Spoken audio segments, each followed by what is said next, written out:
Hello and welcome, everyone. Let's give a couple of minutes for everyone to join. Please say hi in the chat and write where you are joining from. In a couple of minutes, I will introduce our speaker and today's topic. Yes, I see that people are still joining.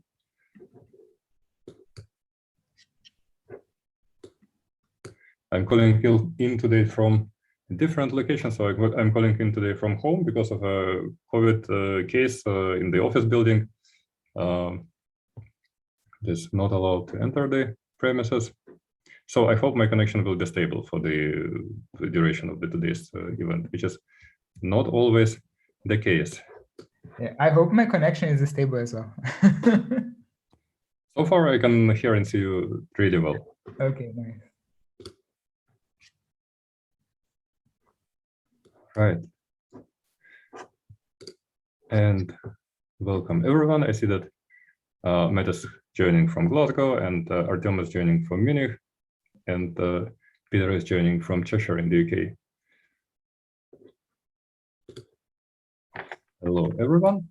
And we can slowly start. Actually, the topic of our today's talk is about the difference of the skill set for the leadership and technical role. One needs a very different skill sets for leadership and technical position. And when people are getting promoted in tech, then rarely they get the sufficient support to make them successful, to make this transition successful. And Ronaldo, our speaker, is an experienced team leader who did this transition himself back in time and helped other people to do this transition successfully. And he also wrote a book on the topic. And he will share his ideas with us today. Welcome, Ronaldo, and thank you for joining. Okay, thank you for inviting me for the call. Thank you, everyone, for listening to it. I don't know where you are, so have a good afternoon, good evening, or good morning. You know, it depends on where you are. So the title of the presentation is "I'm a leader, now what?" You know, because the focus for this is to talk about that moment in our career where we suddenly become the leader of a team, and we don't know exactly how to react to some situations. You know. So let's dig a little bit deeper into this. Let me change the slide. Yeah. So I'm not going to introduce myself much. My name is Ronaldo Chicareli. I am a Brazilian and I currently live in London, where I work as a team lead for GameSys Group. You will know me a little bit more during the talk because I will tell a little bit about my experience during this transition from developer to team lead. So usually we have developers in our teams, and we want, as a developer, we want to know, we want to be technical. We want to have technical skills that are good. But then as we progress in our career, we ended up having to learn a little bit more about leadership skills, you know? So we don't have to become a leader exactly, but we can be in situations that we become situational leaders, for example, as senior developers or technical architects, you know? And then can we benefit from leadership skills in situations like this, you know? What do I need to learn to be a nice leader when I get in situations like this? So I'm going to tell you my story, and then you will learn a little bit more about it. So in 2010, I started working as a developer. And as the time goes on, I gained more experience, you know. I learned a little bit more about the technical things that I had to do. People started leaving the team, and I had the opportunity to become the architect in the team. In that company specifically, the architect was the person that guided the team technically. So I should help the team understand what we are going to do next for the future of the product, you know. And I started to struggle in that role because I noticed some things that I didn't know exactly how to do. So I knew that I was good at writing code, but I was struggling with different stuff. For example, I have a team of 10 people, you know, but I don't have time to review all of their code. I teach something for someone in the team, but it seems like they still do the things the old way that they used to do. So we have bugs that happens during the day, and I don't have time to deal with all the bugs and think about the new features. You know, um, I have to be involved in all of the bugs that are more difficult. So how can I do this with my team? You know, I don't know how to use my team to help me with this.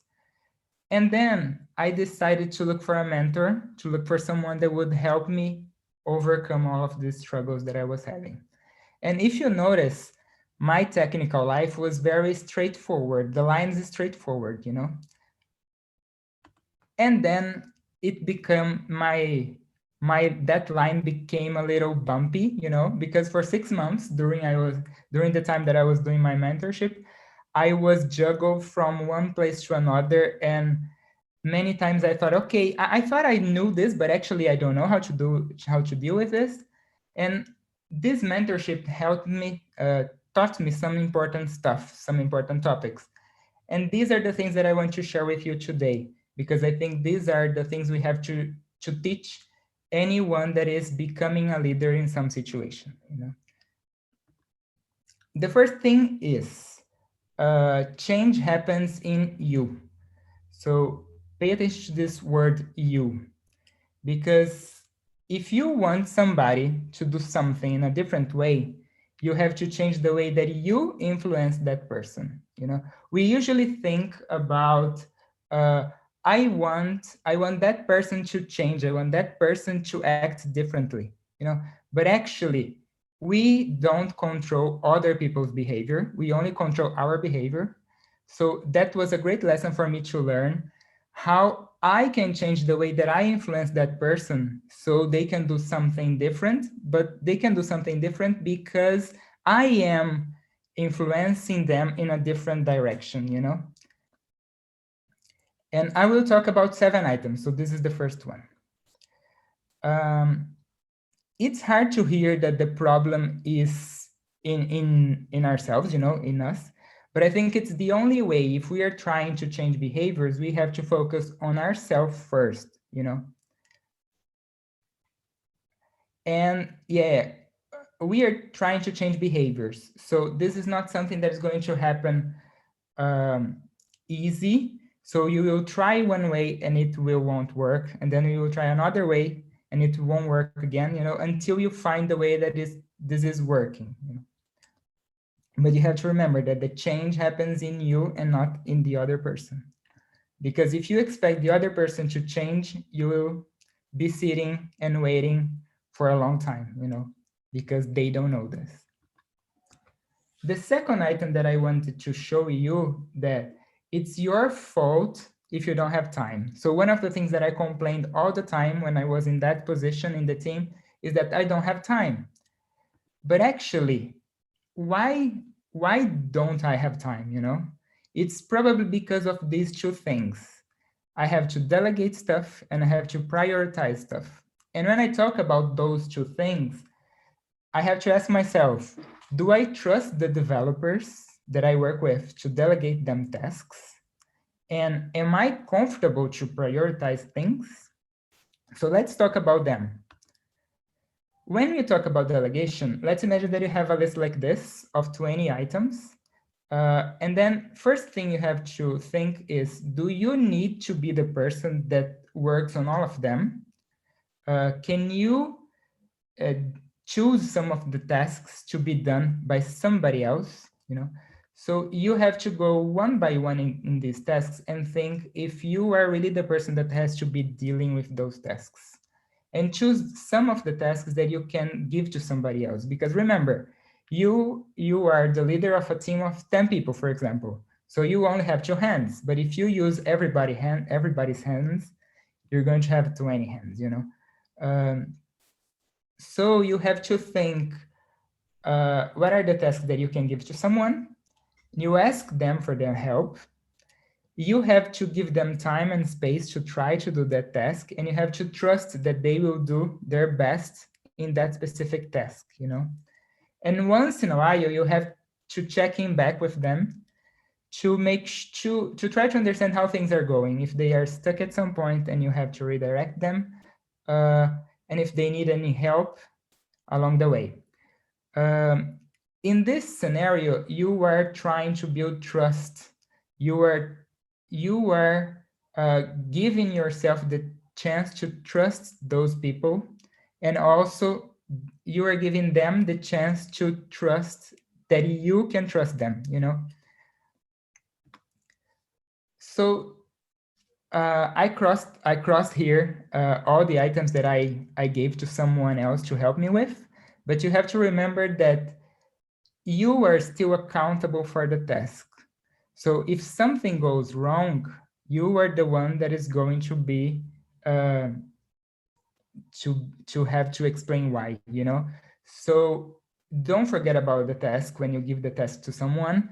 They are responsible for the task for that moment, uh, but it's important that you go back and check with them if everything is all right, you know. Ronaldo, Yeah. Murat had a question about delegation. Why do you delegate? So do you delegate a task, or would you let the people choose those tasks by themselves? What is your approach? What is your perspective on that? Yeah, I think you ask the person if they are okay with the task, you know, because I think you have to give them the option to if they want to work on the task or not, you know, because I think this can bring more commitment, and I will talk about this a little later. Thank you. Okay, and then let's talk about prioritization now. I still have that list of 20 items, and for example, I chose 10 items to delegate to the other guys in the team, and they can help me with it. But for the other 10 items, I have to be comfortable to choose one of them, choose the most important one, and work on it. For example, this morning I will only work on one of the items that are the most important one, and I'll try to get it done, you know. And I have to be comfortable to say no to everything else. It's not that comfortable to say no, but it's something that we have to try. It's going to be easier as you try, you know. And this is not only important for leaders. For example, I taught a guy in my team that is a developer how he can say no to things because he was overloaded with stuff, and it was much easier for him to say no when he was comfortable, you know. So he had to build that comfort to say, I will work on it later. You know? The third item that I want to mention is we have to be patient. Why? Because all the results that we are looking for, all the outcomes, they won't happen overnight, because we are talking here about behavioral changes. So these things are going to change one bit every day. So you have to do this every day a little bit, and you have to be patient. It's like going to the gym, you know. We go to the gym every day. We don't see any difference going to the gym every day. But if you do this for 6 months, then you will see something different in your body. So it's the same thing. If we try to build that trust with the developers in the team a little bit every day, if we give them space to work on a task a little bit every day, at some point we will have that feeling of trust, that bond of trust, you know. But we have to be patient, and we have to do this consistently. The fourth point is listen. First of all, you listen and then you talk, you know. So always listen first.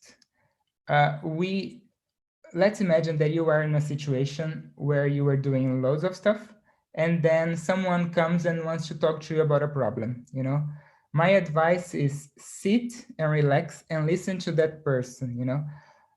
Sometimes we feel like we are wasting time because we are talking to someone and we are wasting time with that person, but actually you can change in your mind that instead of wasting time, you are investing time. You are investing time in that person, teaching them what they need so they will be more prepared next time. And you are investing time in yourself because if that person is able to do things by themselves in the future, you don't have to stop again, you know, and listen to them. So my advice is listen first, listen to them, and then talk. And when we are talking about how you should talk, pay attention to the way that you communicate things, because communication is not exactly what you say. It's more about what the other person understood. So if they understood something different than what you wanted to say, remember that change happens in you. So you have to change the way that you said something, and then they will probably react in a different way. Yeah. The fifth item is team is the decision maker. Instead of giving orders to people, ask them their opinions, you know, ask what they would like to do. Because when you say to someone, you have to do this in this specific way, if something goes wrong, they will probably go back to you and say, okay, this didn't work. What do I do now? You know, and we are trying to create trust. We are trying to create independence here, you know. So we want people to be committed to that decision, you know. So when people can choose the way that they are going to go towards a situation, they will be committed to change a solution if that solution didn't work, you know, and overcoming the obstacles. Also, I have to talk about feedback, because if we're talking about new leaders, it's very important to mention feedback. There are two types of feedback that I like to comment about. One of them is to direct, and another one is to one is to redirect, and the other one is to recognize. So talking about the feedback to redirect, this is the moment where we have to tell someone that something is not nice. And although this might sound awkward to do when you are a first leader, you have just become a leader, you know, it's important that you understand that if you don't do this, probably other people won't as well. So it's fair that the person knows what they are doing wrong or what they could improve, you know. And my advice is try to use facts. Try to say, I saw instead of someone told me, you know, because it's much more approachable to say that way, you know. And I started using the sandwich feedback. I call it sandwich feedback. You start the feedback telling everything that the person does well, and then you talk about the problem, and you finish mentioning that you know that the person can improve on that specific problem because of all the good things that they do, you know. So for example, if someone is having a problem because the customers are complaining during a call, you know, and this person likes to interact with others, so you can start saying that, okay, everyone in the teams like your interaction with the customer, but the customer is not happy about the way that you are communicating in that specific situation. So remember, to address this, remember that your teams like the way that you communicate. So probably you are using the wrong word with the customer, you know, and it's something you can use your own strengths to make it better, you know. So you give some emphasis to the strength and not the problem. And there is also a feedback to recognize, because I think it's important that we say to people that they are doing a good job, they are in the right way, because then they will do this many times, you know. So ask them to do, when you see someone doing something nice, tell them, okay, that was excellent, just do this 3 times more, you know. uh, because they will feel that boost of energy. Yeah, let's do it again. I understand that my leader sees the things that I'm doing well, and I will keep on doing it. And the 7th item is celebrate. uh, I think we should not expect 100% to be ready and done to celebrate success, you know. Uh, Try to celebrate little small things. So for example, we just delivered that difficult part. So let's go to a restaurant. Let's have lunch together, you know. Uh, let's try to celebrate the small achievements, and this will give energy for the team to keep on doing that same path, because they're doing right, you know. And then you don't expect 100% to celebrate something. Yeah, and I think it's normal to remember that at sometimes you may have to take some steps back, because that's part of life, and that's all right, you know. So that's okay to celebrate something, and then something happened in the way and it was not so good, but that's all right, you know. So I learned all of those things during my mentorship, and this was a good way to start. I think it was nice for me to know that after 6 months, after 6 months doing those things uh, on my team, I noticed that they were different. You know, I trust them more. They trust me more. I had more time to do some strategic work. I like to say that I could breathe. You know, so I was able to share the workload with the team, you know. And then as time progressed in 2017, I decided to move to a team lead position, you know, because I noticed that I like to deal with people with this kind of situation more than to coding itself, you know. So I chose that path. And while I was doing my mentorship, I was taking notes, because for me it's a good way to learn, you know. And I didn't want to forget about those things that I was doing, because they would help me later. And at some point, I noticed that all of those things could help other people as well. And I always wanted to write a book. So then I put both things together, and I wrote this ebook that is on Amazon, you know.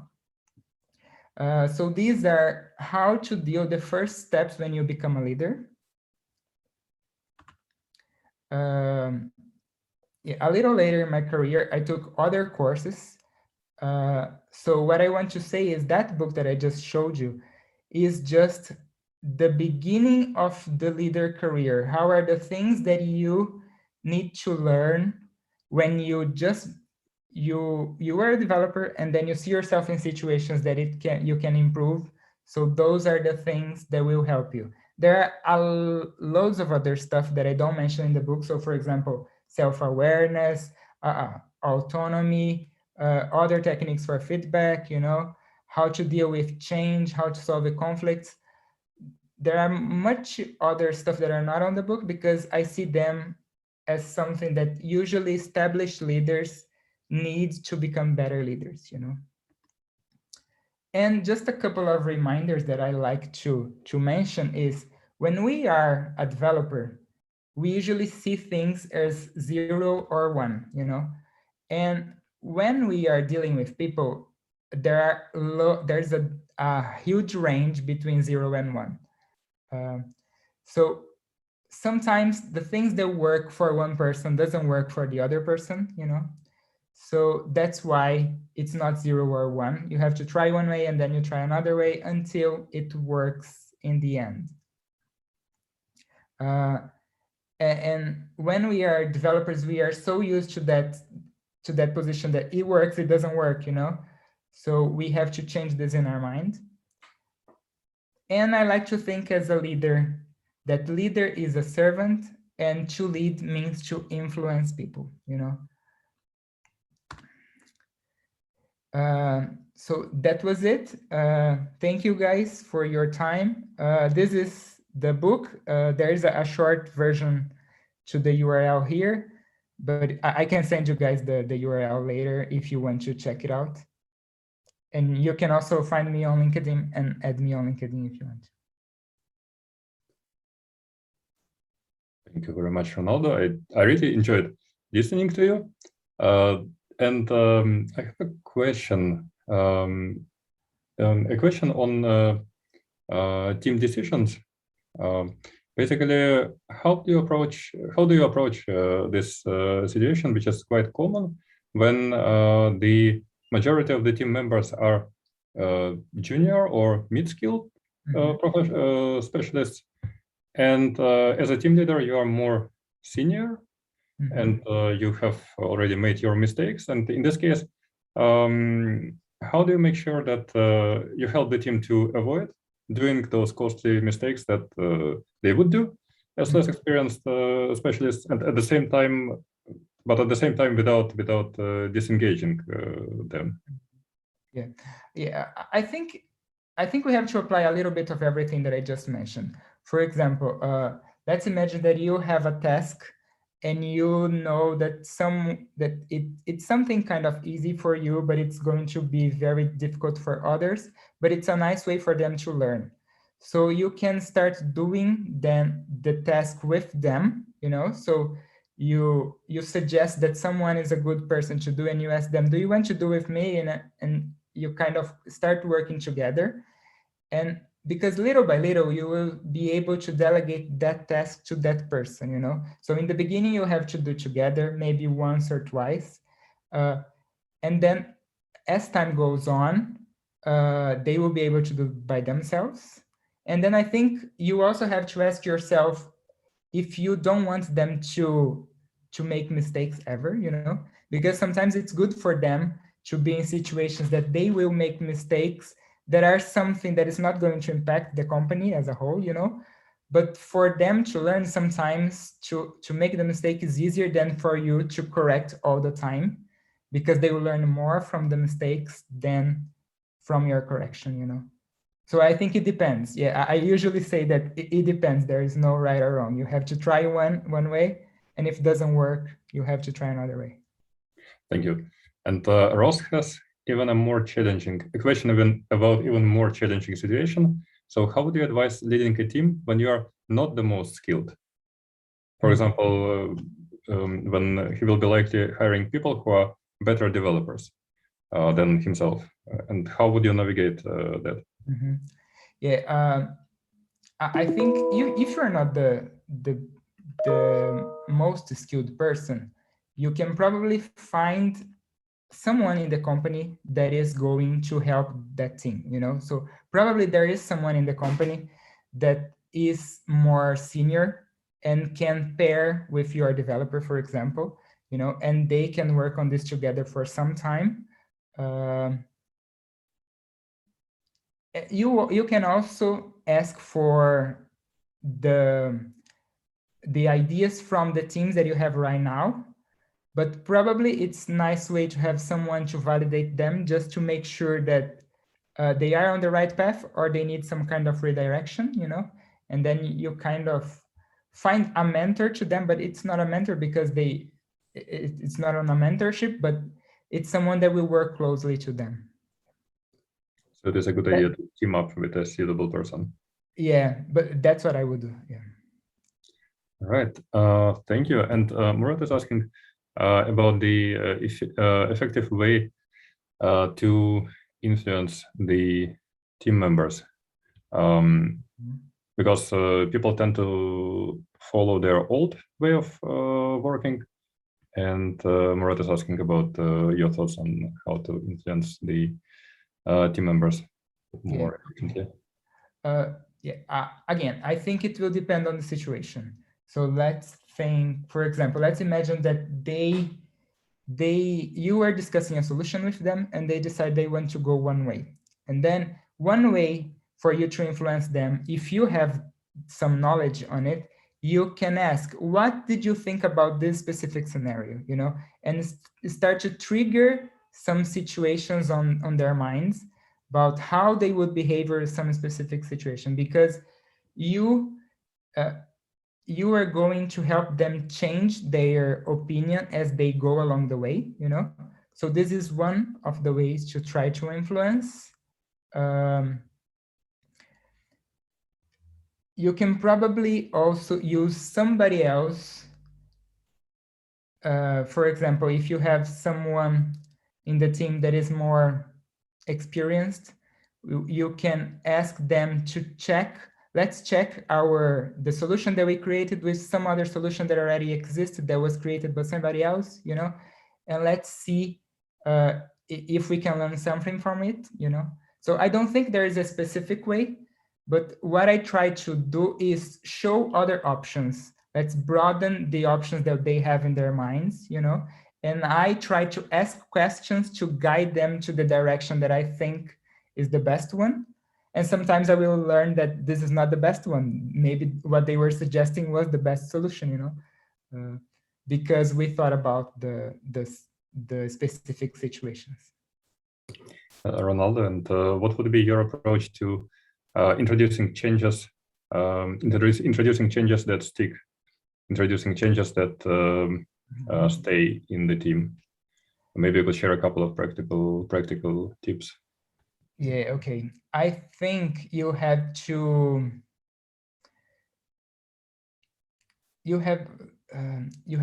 do one bit, and you have to show to the team that that specific step worked, and then they will feel, okay, that worked, so let's try to do another bit of it, and then you do another just a small increment of that same thing, and okay, it worked again, so maybe we could do the third step, and little by little we will have something different. So I don't this is the thing that I was telling, that you have to be consistent and you have to be patient, because it won't happen overnight, so you do just one bit and you show them that that thing happened, that thing worked, and then you do another one. So I usually suggest, try to find something that will bring a lot of value, that will bring people will notice, and it's not so big to do. It's not something that will be so impactful, but try to do that thing, because if you start with that thing and it worked, the team will feel more energized to do another step, Great, thank you. And Matt has a question on the sandwich, so-called sandwich feedback. Any advice on the negative portion? So how would you tell a developer their code quality doesn't meet the expected standard? Let me think about the code that doesn't meet the expectations.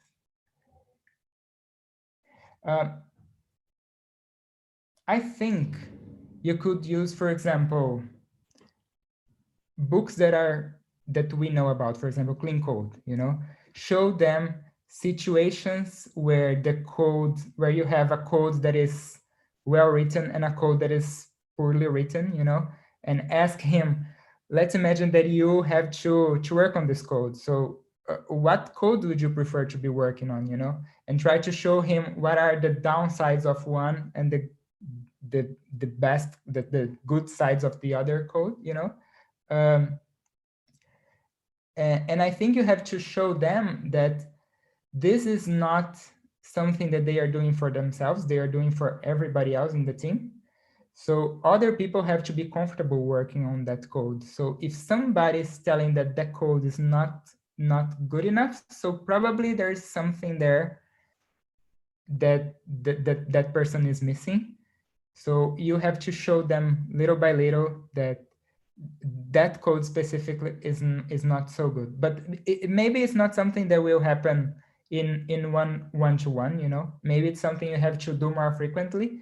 So you have to show them one code that they wrote and it's not so good, and then you show a code that is better, and then they will do the changes in the PR and everything will be better. And then let's say 2 weeks later, they have another code that is still not good. So you go back and say, okay, do you remember what I told you about 2 weeks ago? So this is very similar to this, don't you think? And then they will try to do, you ask them to change and show how those things, if you do this very often, like every time that it happens, it will probably trigger something on their mind to make it better, you know.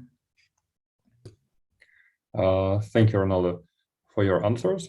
That was very insightful. I left a couple of tips for myself as well. And I would suggest us to stop the recording and switch to a conversation part of the event. So I will stop the recording now and invite everyone to enable their microphones and cameras.